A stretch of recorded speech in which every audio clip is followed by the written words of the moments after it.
जरा सोचिए, रात के सन्नाटे में एक आदमी को पुलिस हिरासत में लेती है और सुबह सुबह उसके मौत की खबर आए और बताया जाए कि तबीयत बिगड़ने से उस शख्स की मौत हो गई, तो उस परिवार पर क्या बीतता होगा, इसका अंदाजा आप खुद लगा सकते हैं।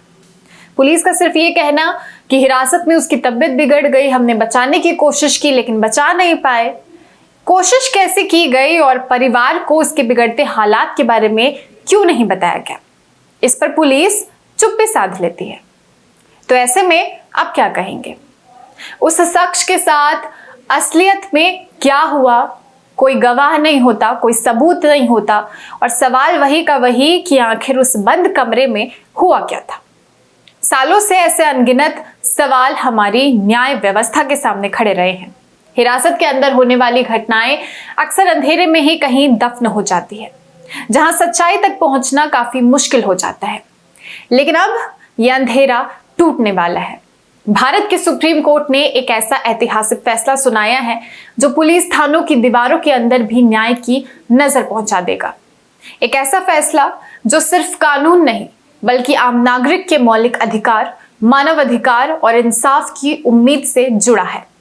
तो आखिर क्या है सुप्रीम कोर्ट का यह आदेश और कैसे सीसीटीवी कैमरे बनेंगे हिरासत में होने वाले अत्याचारों के खिलाफ सबसे बड़े गवाह?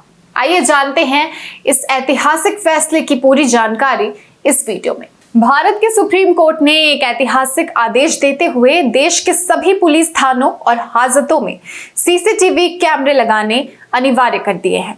इस फैसले का मेन मोटिव होगा पुलिस हिरासत में होने वाले मानवाधिकार हनन, दुर्व्यवहार और हिरासत में मौत जैसी घटनाओं को रोकना और उनकी निष्पक्ष जांच सुनिश्चित करवाना।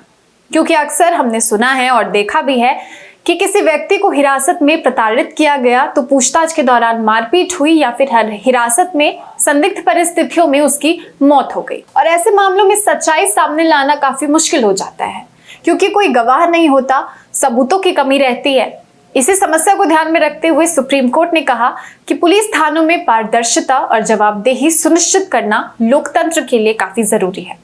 सुप्रीम कोर्ट ने जो आदेश दिया है उसके अनुसार हर पुलिस थाने और जांच एजेंसी के कार्यालय में कैमरे लगाए जाएंगे, जिनमें शामिल है मेन गेट, एंट्री और एग्जिट का रास्ता, लॉकअप और हाजत में, कॉरिडोर में, रिसेप्शन एरिया में, इंस्पेक्टर और सब इंस्पेक्टर के कमरे में और थाना परिसर के बाहर का क्षेत्र, हर जगह कैमरे होने ही चाहिए।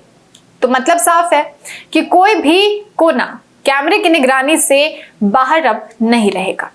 और इतना ही नहीं, सुप्रीम कोर्ट ने यह भी साफ किया है कि सिर्फ कैमरा लगाना ही काफी नहीं है बल्कि उसकी जो गुणवत्ता है कि वो किस तरीके से काम कर रहा है वो भी अच्छी होनी चाहिए। कैमरे में नाइट विजन सुविधा होनी चाहिए ताकि रात में भी साफ साफ जो रिकॉर्डिंग्स है वो हो सके और देखी जा सके। ऑडियो रिकॉर्डिंग की सुविधा भी होनी चाहिए ताकि जो आवाज है वो भी रिकॉर्ड हो सके और हाई क्वालिटी वीडियो भी उस कैमरे में आना चाहिए ताकि चेहरा और एक्शंस साफ दिख सके। साथ ही एक इम्पॉर्टेंट पॉइंट ये भी है कि सीसीटीवी फुटेज कम से कम 6 महीने तक सुरक्षित रखी जानी चाहिए और जरूरत पड़ने पर इसे 18 महीने तक भी रखा जा सके, ऐसी व्यवस्था करनी चाहिए।